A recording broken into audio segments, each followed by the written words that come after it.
Hola a todos, mi nombre es Ignacio Paparamborda y voy a estar presentando cómo conocer y diagnosticar y repensar sistemas ganaderos con énfasis en sistemas criadores. La presentación la vamos a estructurar en 3 bloques. En el primer bloque vamos a discutir qué tipo de intensificación en la ganadería familiar. En el segundo bloque, qué mirar para conocer y diagnosticar un sistema criador, como habíamos dicho, con énfasis en la cría. Y por último, elementos para repensar los sistemas ganaderos. Pasando al primer bloque, ¿qué tipo de intensificación en la ganadería? Entendemos que es necesario incrementar la producción animal por unidad de superficie a bajos costos, controlando los mismos sin deteriorar los recursos. Y a su vez posibilitar que se logre un incremento del ingreso neto familiar, condición que entendemos necesaria para el mantenimiento de las unidades de producción familiar. Por otro lado, es conocido a través de las estadísticas nacionales que si bien en las últimas 2 décadas se ha incrementado la producción de carne por hectárea, aún el número de 85 kilos por hectárea es mejorable.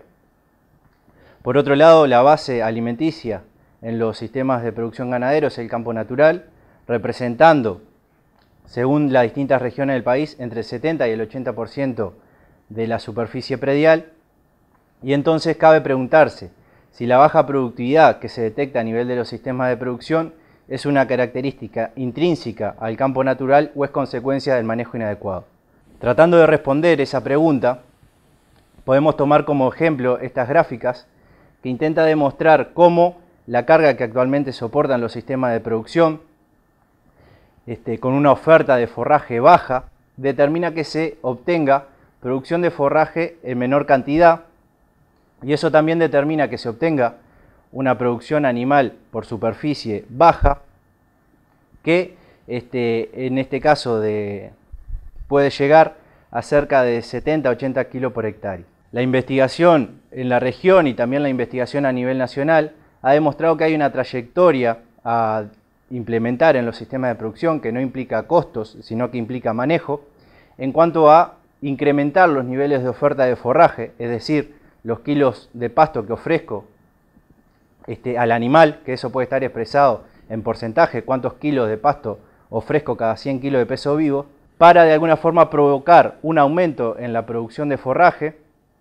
que ese aumento en la producción de forraje va a estar explicado por una mayor capacidad fotosintética que tenga la vegetación, al haber más superficies de hojas para captar energía, y también se va a dar un mayor desarrollo del sistema radicular que va a posibilitar una mayor absorción de agua y nutrientes. Entonces, esa mayor producción de forraje también va a implicar una mayor utilización por parte de los animales y es posible obtener ganancias individuales mayores que por superficie nos podrían dar una mayor producción por hectárea.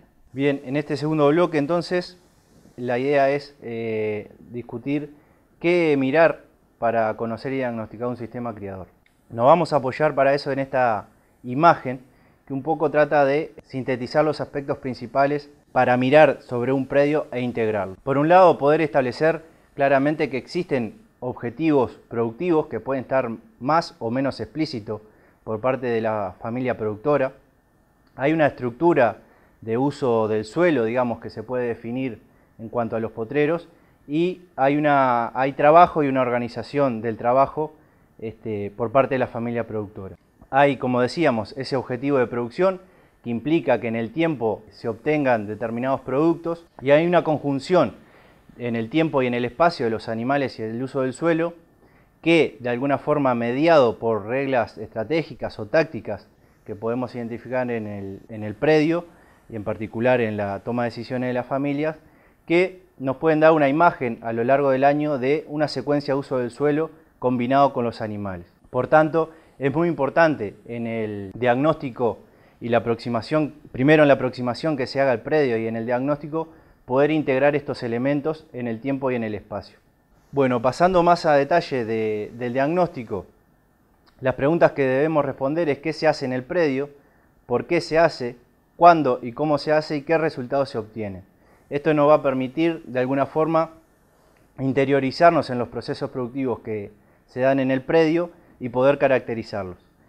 El paso siguiente, y ya entrando más en la etapa de diagnóstico, es poder identificar qué cosas de alguna forma andan bien en el predio y serán objeto de promoción y qué cosas son factibles de ser mejoradas. Bueno, el diagnóstico que se elabore en un predio puede ser representado mediante un árbol de problemas de manera de identificar más claramente los problemas identificados y sus causas. En este caso presentamos una figura que resume el diagnóstico realizado en un predio de la zona de Rocha por parte del Programa de Investigación en Producción Familiar. Aquí podemos ver que a nivel del predio se identifica un bajo ingreso familiar, explicado por bajos niveles productivos y también por una valorización de la producción no adecuada. Y bueno, ese bajo nivel productivo está aplicado de alguna forma por el bajo porcentaje de parición y por el peso de los terneros. Pero entrando un poco más a explicar esos problemas, se ve claramente cómo hay una relación en el desbalance entre la producción de forraje y los requerimientos animales a nivel del predio, que implica, digamos, que emerja como problema una excesiva carga, y eso también contribuye al deterioro de la pastura. Digamos, hay un cerno en este caso que podemos identificar relacionado a el desbalance entre la producción de forraje y los requerimientos animales. Bien, pasando al bloque 3, digamos, ¿qué elementos podemos tener en cuenta para repensar los sistemas ganaderos? Para esto es necesario poder definir una estrategia basada en el diagnóstico que fue previamente acordado con la familia productora, tratando de centrar esa propuesta en atacar el círculo vicioso que veíamos en cuanto al desajuste o desacople entre los requerimientos animales y la producción de forraje. Bien, ¿cómo podemos de alguna forma llevar a cabo esta estrategia? Por un lado, elaborando un plan de producción predial, buscando trabajar con más pasto.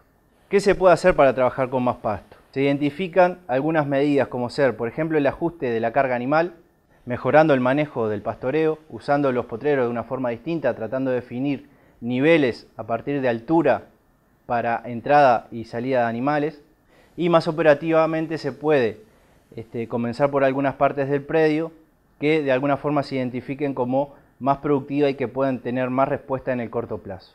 Para definir ese plan de producción es necesario definir claramente qué orientación productiva va a tener el predio, qué productos se quieren producir de alguna forma, qué especies, qué productos se quieren vender, establecer de alguna forma una carga adecuada para el predio en función de cuánto pasto es posible producir en el predio, qué requerimientos van a tener los animales, establecer una estructura del rodeo, cuántos animales por categoría, establecer manejo de los animales, de alguna forma planificar y establecer claramente cuál va a ser la época de entore, cuánto va a durar ese entore, la edad del primer entore que se busca, momento de destete definitivo, etc.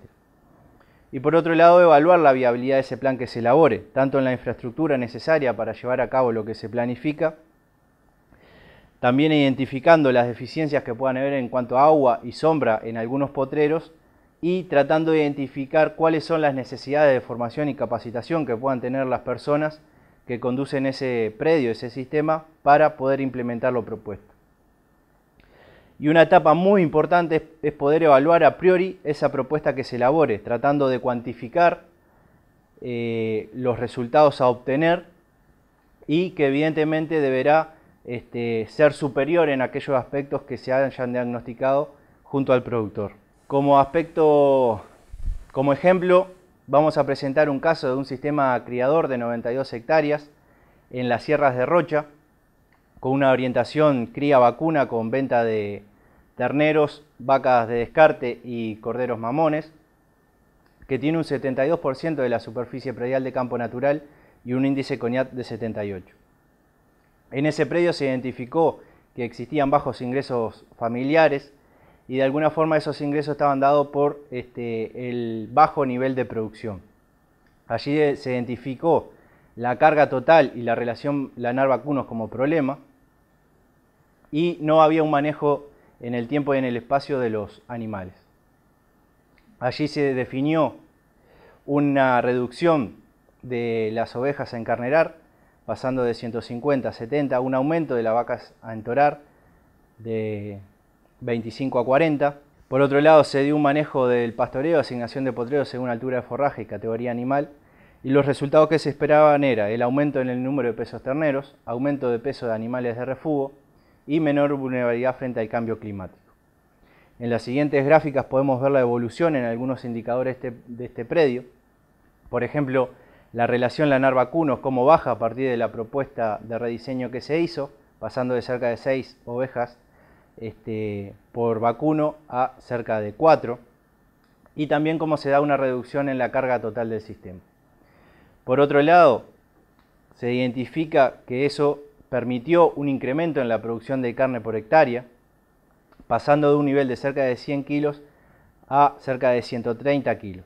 Por otro lado, también se identifica un incremento en los ingresos netos familiares, pasando de un ingreso neto por hectárea de $50 a un ingreso por hectárea de $90.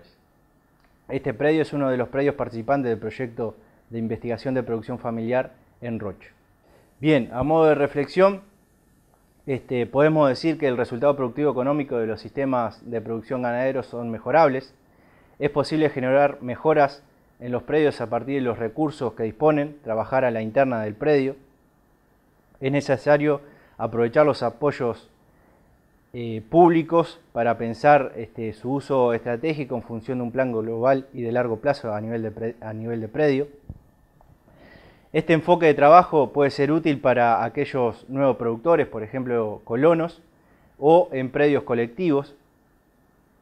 Y por último, que el trabajo a nivel de grupos de productores, permite un intercambio de aprendizaje que puede potenciar el desarrollo a nivel predial. Bueno, esta es los materiales utilizados para la presentación. Muchas gracias.